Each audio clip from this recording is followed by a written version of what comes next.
नमस्कार दोस्तों, कैसे हैं आप सब। आशा करता हूं आप सभी सुखी व स्वस्थ होंगे। दोस्तों, मैं हूं एडवोकेट राजेश। स्वागत करता हूं आप सभी का आपके अपने यूट्यूब चैनल सेकुलर न्यूज पर। दोस्तों, आज का ये वीडियो आप सभी के लिए बहुत ही खास होने वाला है। दोस्तों, आज हम बात करेंगे राहुल गांधी के एक ऐसे बयान पर दोस्तों जिसने भारतीय जनता पार्टी की नींद उड़ाकर रख दी है। दोस्तों, आपको याद होगा कि कुछ दिन पहले प्रधानमंत्री नरेंद्र मोदी का एक भाषण सामने आया था दोस्तों, जिसमें उन्होंने ये कहा था, एक हैं तो सेफ रहेंगे दोस्तों। और इसलिए मैं कहता हूं, एक रहेंगे तो सेफ रहेंगे। दोस्तों, राहुल गांधी ने इस बार एक बहुत ही जबरदस्त सिक्सर लगाया है दोस्तों प्रधानमंत्री नरेंद्र मोदी के इस बयान पर। दोस्तों, राहुल गांधी ने एक ऐसी फोटो शेयर की है दोस्तों, और ऊपर मैसेज भी लिखा है, आखिरकार मन की बात सामने आ ही गई, एक है तो सेफ रहेंगे दोस्तों, उस फोटोग्राफ में प्रधानमंत्री नरेंद्र मोदी, गौतम अडानी, माधवी पुरी बुच, अजीत डोभाल और अमित शाह दोस्तों, ये पांचों चेहरे इस देश में इस वक्त एक ताकतवर शख्सियत का रुतबा रखते हैं दोस्तों, सबसे पहले बात करते हैं माधवी पुरी बुच की। दोस्तों, आपको याद ही होगा कि माधवी पुरी बुच से जुड़े भ्रष्टाचार के मामले कांग्रेस लगातार उठाती रही है दोस्तों, लेकिन भारतीय जनता पार्टी ने इनकी जांच करवाना तो दूर, इन पर कोई एक्शन नहीं लिया। दोस्तों, माधवी पुरी बुच साथ में इसलिए भी खड़ी दिखाई दे रही है क्योंकि साफ दिखाई दे रहा है कि भारतीय जनता पार्टी किस तरह से माधवी पुरी बुच को बचा रही है दोस्तों, माधवी पुरी बुच के मामलों की जांच करने के लिए जेपीसी का गठन करने की भी सिफारिश की गई थी दोस्तों, और ऐसा हुआ भी। लेकिन दोस्तों, माधवी पुरी बुच एक बार भी पेश नहीं हुई दोस्तों, वहीं दूसरी ओर भारतीय जनता पार्टी के सांसद निशिकांत दुबे ये कहते हैं कि माधवी पुरी बुच पेश ना हो, इससे भारतीय अर्थव्यवस्था को नुकसान होगा दोस्तों। देखिए दोस्तों, कितनी अजीब सी बात है दोस्तों कि एक व्यक्ति जो कि सेबी का चेयरमैन है और खुद ऐसे मामलों की जांच कर रहा है जिसमें खुद उसकी संलिप्तता पाई जा रही है दोस्तों, जिस पर खुद भ्रष्टाचार के आरोप है, उसके ऊपर ही नहीं बल्कि उसके पति के ऊपर भी। लेकिन दोस्तों, भारतीय जनता पार्टी सरकार उसके ऊपर किसी तरीके का कोई भी एक्शन नहीं ले रही दोस्तों,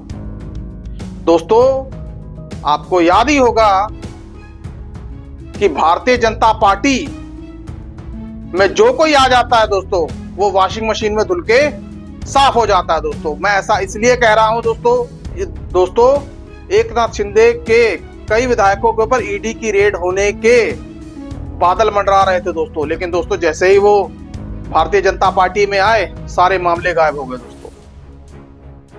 दोस्तों, छगन भुजबल, अजीत पवार, नारायण राणे, आप किन किन नेताओं के नाम लेंगे दोस्तों, इन सभी पर ईडी की रेड का डर मंडराया हुआ था दोस्तों, पूरी तरीके से इनके ऊपर ईडी का खौफ छाया हुआ था दोस्तों। लेकिन जैसे ही इन्होंने भारतीय जनता पार्टी का दामन थामा, इनके सारे मामले गायब हो गए दोस्तों।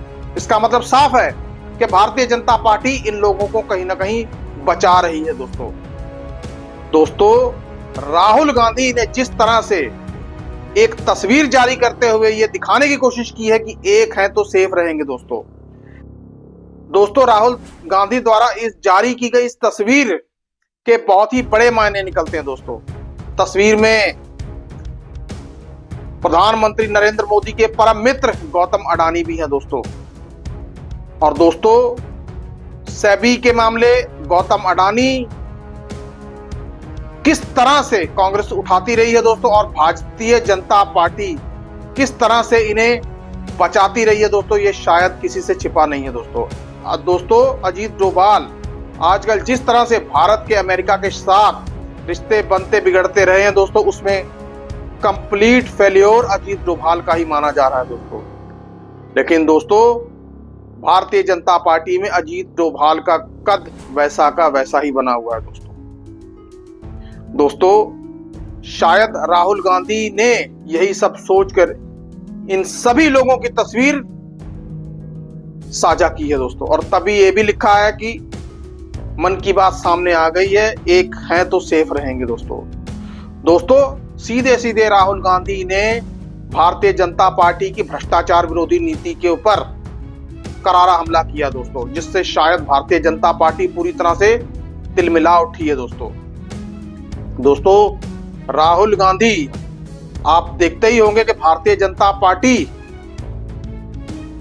के ऊपर भ्रष्टाचार के मामले और भी ऐसे कई मामले हैं दोस्तों, इनके ऊपर सीधा सीधा सवाल उठाते रहे हैं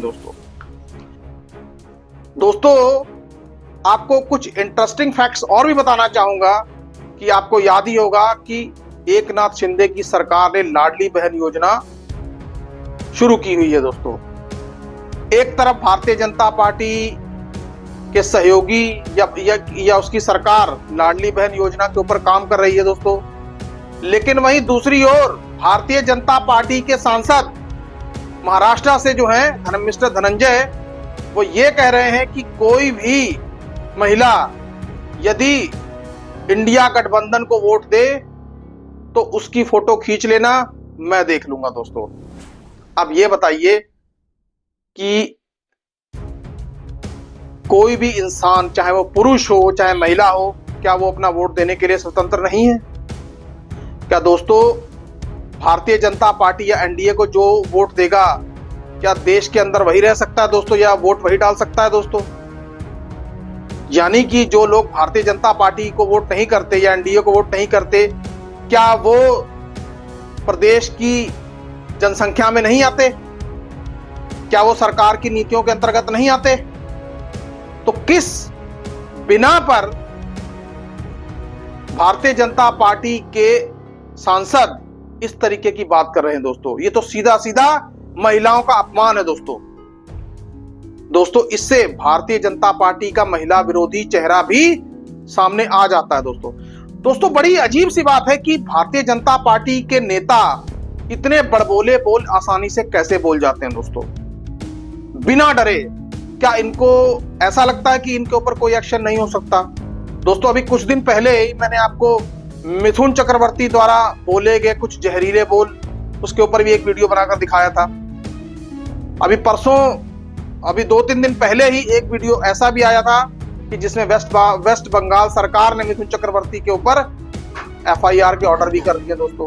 अब दोस्तों ये तो वेस्ट बंगाल की सरकार थी, लेकिन दोस्तों जहां पर भारतीय जनता पार्टी नीत सरकार है वहां पर ऐसे नेताओं के ऊपर कुछ नहीं होता, बयान देकर बचकर निकल जाते हैं दोस्तों। आपको याद होगा कि रवनीत सिंह बिट्टू ने राहुल गांधी के बारे में क्या कहा था दोस्तों, तरविंदर सिंह ने राहुल गांधी के बारे में क्या कहा था दोस्तों, कंगना रनावत कैसे कैसे बयान दे चुकी हैं दोस्तों, लेकिन क्या इनके ऊपर किसी तरीके का कोई एक्शन हुआ? नहीं हुआ दोस्तों इसी बीच महाराष्ट्र की राजनीति पूरे चरम पर है दोस्तों। महाराष्ट्र की राजनीति में आए दिन कुछ ना कुछ नया होता आ रहा है दोस्तों आपको शायद याद होगा कि योगी आदित्यनाथ जो भारतीय जनता पार्टी की ओर से उत्तर प्रदेश के मुख्यमंत्री हैं, उन्होंने एक नारा दिया था, बटेंगे तो कटेंगे। लेकिन दोस्तों खुद एनडीए के ही सहयोगी अजीत पवार ने इस बयान का खंडन किया है दोस्तों। वो ये कह रहे हैं कि इस तरीके की विचारधारा उत्तर प्रदेश में चल सकती है, लेकिन महाराष्ट्र में ऐसी विचारधारा के लिए कोई भी स्थान नहीं है दोस्तों उन्होंने आगे ये भी कहा कि यहाँ की विचारधारा शिवाजी महाराज, छत्रपति शाहू महाराज की विचारधारा महाराष्ट्र में चलती है दोस्तों दिन ब दिन महाराष्ट्र की राजनीति में समीकरण बदलते चले जा रहे हैं दोस्तों। भारतीय जनता पार्टी और उसके सहयोगियों में पूरी तरह से सरफटौल मची हुई है दोस्तों।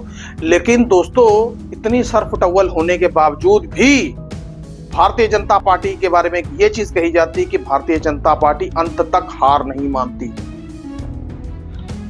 दोस्तों, हरियाणा का चुनाव इसकी मिसाल है दोस्तों। जबकि राजनीतिक पंडितों ने, बड़े बड़े पत्रकारों तक ने यह कह दिया था कि हरियाणा का चुनाव भारतीय जनता पार्टी कभी जीत ही नहीं सकती। लेकिन देखिए दोस्तों, सबसे ज्यादा सीटें और सिंगल मैंडेट के साथ भारतीय जनता पार्टी वहां पर जीती। दोस्तों, अंतरकलह कुछ इंडिया गठबंधन में भी कम नहीं है दोस्तों। और दोस्तों, इसका सबसे बड़ा कारण आपको मैं ये बता दूं कि यदि चुनाव की तारीखों को यदि आप गौर से देखें तो इसी में ही आपको बहुत कुछ देखने को मिल जाएगा। दोस्तों, आपको पता है कि महाराष्ट्र में जो रिजल्ट 23 तारीख को आने हैं दोस्तों, और 26 नवंबर को महाराष्ट्र की विधानसभा का कार्यकाल खत्म हो रहा है दोस्तों। यानी कि एक बात तो साफ है कि इंडिया गठबंधन ने अपना मुख्यमंत्री का प्रत्याशी घोषित नहीं किया। वहीं दूसरी ओर एनडीए ने भी एकनाथ शिंदे को सीएम प्रोजेक्ट नहीं किया। लेकिन इसका असली इंपैक्ट यदि आप गौर से देखें तो इंडिया गठबंधन में दिखाई दे रहा है दोस्तों। क्योंकि यदि मान लीजिए कि इंडिया गठबंधन महाराष्ट्र में चुनाव जीत जाता है दोस्तों, और मुख्यमंत्री के नाम पर सरफटौल मची रहती है और 26 तारीख तक ऐसा कुछ नहीं हो पाता, तो 26 तारीख से महाराष्ट्र में राष्ट्रपति शासन लग सकता है दोस्तों। और दोस्तों, जब महाराष्ट्र में राष्ट्रपति शासन लगेगा तो आप खुद ही समझ लीजिए कि गेंद भारतीय जनता पार्टी के पाले में आ जाएगी दोस्तों। फिर उसके बाद क्या होगा, गेम किस तरह से पलट सकती है दोस्तों, और भारतीय जनता पार्टी गेम किस तरह से पलटने में माहिर है दोस्तों, ये किसी से छुपा नहीं है दोस्तों। इसलिए महाराष्ट्र की राजनीति बहुत ही दिलचस्प हो चुकी है दोस्तों। और दोस्तों, राहुल गांधी जिस तरीके से भारतीय जनता पार्टी के ऊपर लगातार हमलावर हो रहे हैं दोस्तों, लगातार, उससे ये चुनाव बहुत ही ज्यादा इंटरेस्टिंग हो चुका दोस्तों। राहुल गांधी झारखंड में भी लगे हुए हैं और महाराष्ट्र की राजनीति में भी उतने ही सक्रिय हो रहे हैं दोस्तों। ये वीडियो राहुल गांधी के द्वारा जारी किए गए उस फोटोग्राफ पर था। और दोस्तों, ये और महाराष्ट्र में चल रही राजनीतिक हलचल पर था दोस्तों। ये वीडियो आपको कैसा लगा, कृपया कमेंट बॉक्स में कमेंट करके मुझे जरूर बताएं। सुखी रहिए, स्वस्थ रहिए। जय हिंद, जय भारत।